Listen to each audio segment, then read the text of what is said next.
ఒకవైపునేమో మనం కడతా ఉన్న మెడికల్ కాలేజీలు అమ్ముతానంటాడు, మరోవైపున మనం కడతా ఉన్న పోర్టులు, ఎందుకు మీ రామాయపట్నం పోర్టు దశాబ్దాలుగా చూస్తూ ఉన్నాం. ఎవడన్నా పోర్టు కట్టాడా?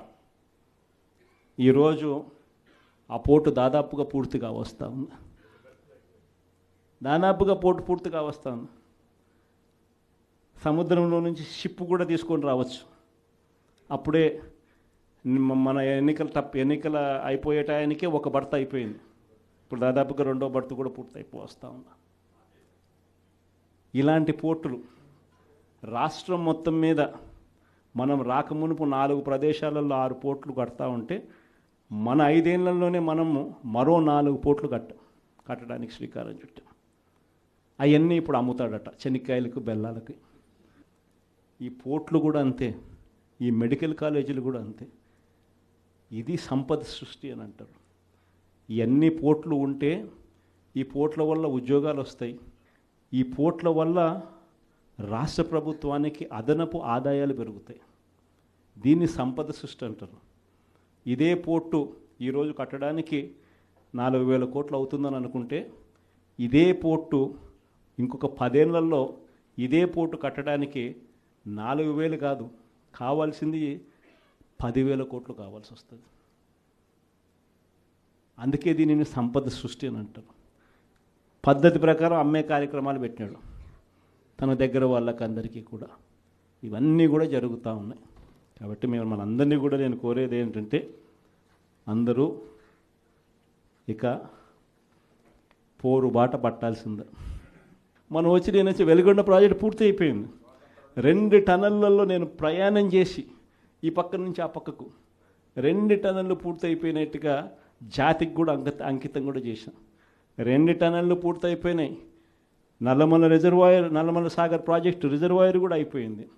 1,00,000 ఎకరాలకు నీళ్లు అందించగలిగిన మెయిన్ కెనాల్స్ కూడా అయిపోయింది.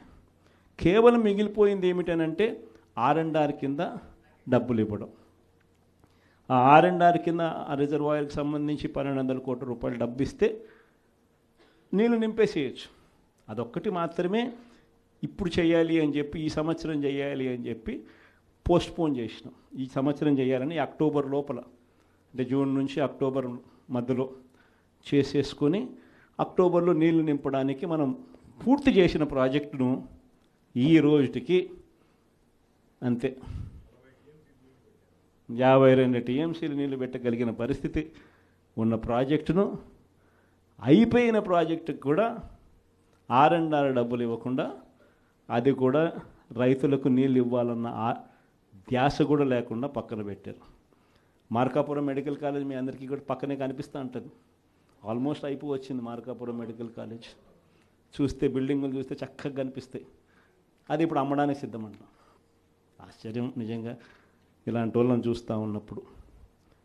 ఈ నెల 3 ప్రోగ్రామ్స్ పెట్టినాం. ఈ 13వ తారీఖున రైతులకు సంబంధించిన ప్రధానమైన డిమాండ్ల మీద, మరీ ముఖ్యంగా పెట్టుబడి సహాయం. మా 20,000 ఏమైంది?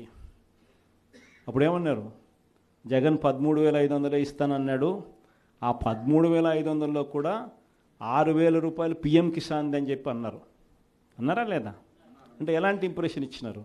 వీళ్ళు ఇచ్చే 20,000 ఆ PM కిసాన్ 6,000 కాక, అది కాక మీరు 20,000 ఇస్తానట్టుగా ఇంప్రెషన్ ఇచ్చినారా? ఇప్పుడు ఏమైంది?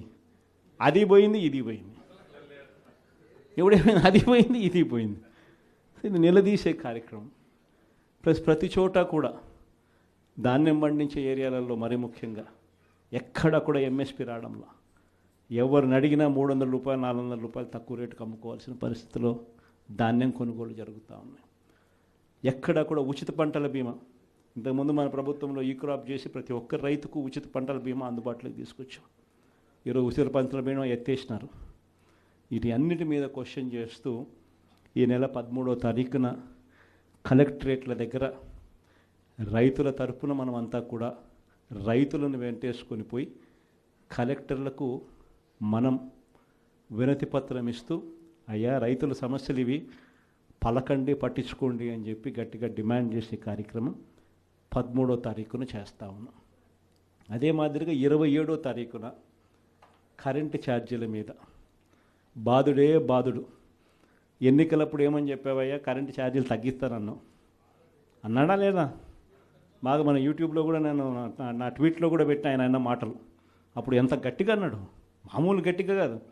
నేనున్నా, నేను తగ్గిస్తా,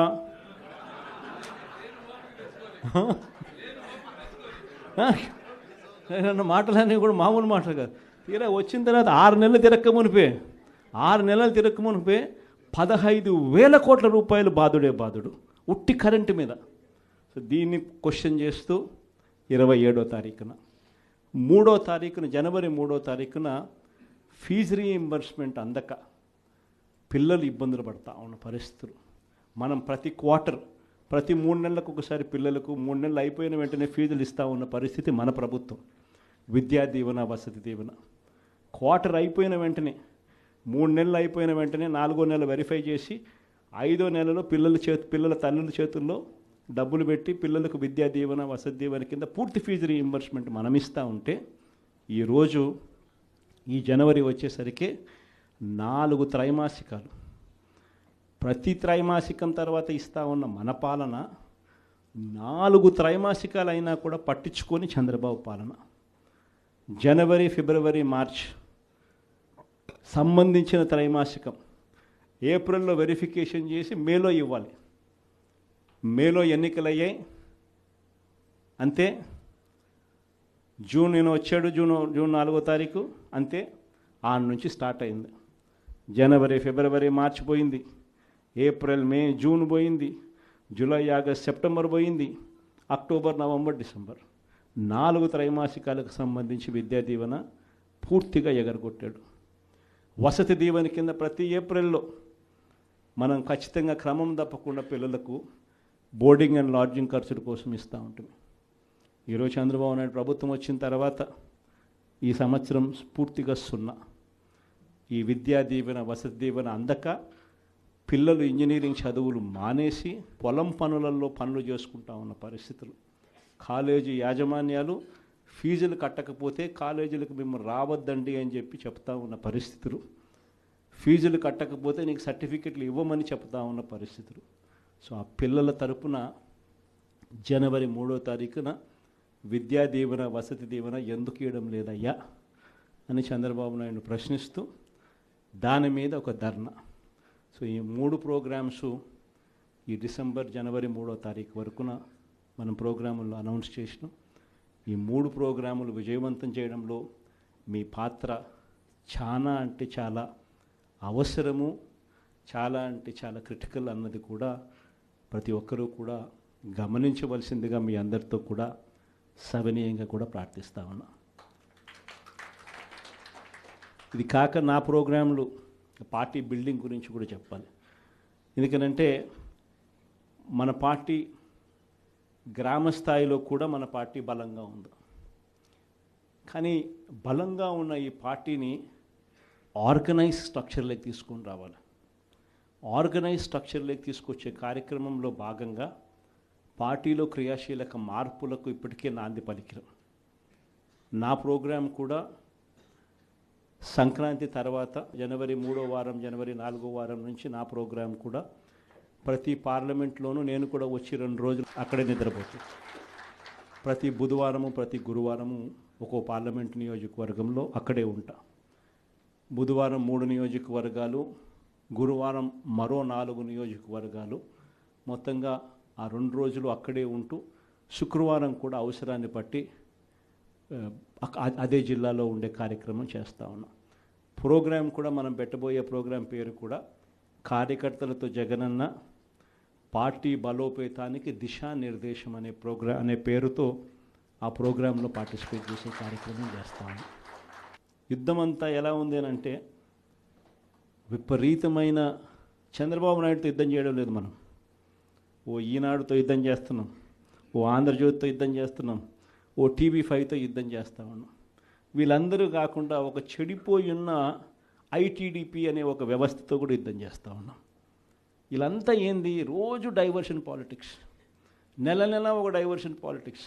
ఒక అబద్ధం వేస్తారు, ఆ అబద్ధాన్ని మనం తుడుచుకోవాలి. ఈ రకమైన డైవర్షన్ పాలిటిక్స్తో రోజు యుద్ధం చేస్తూ ఉన్నాం.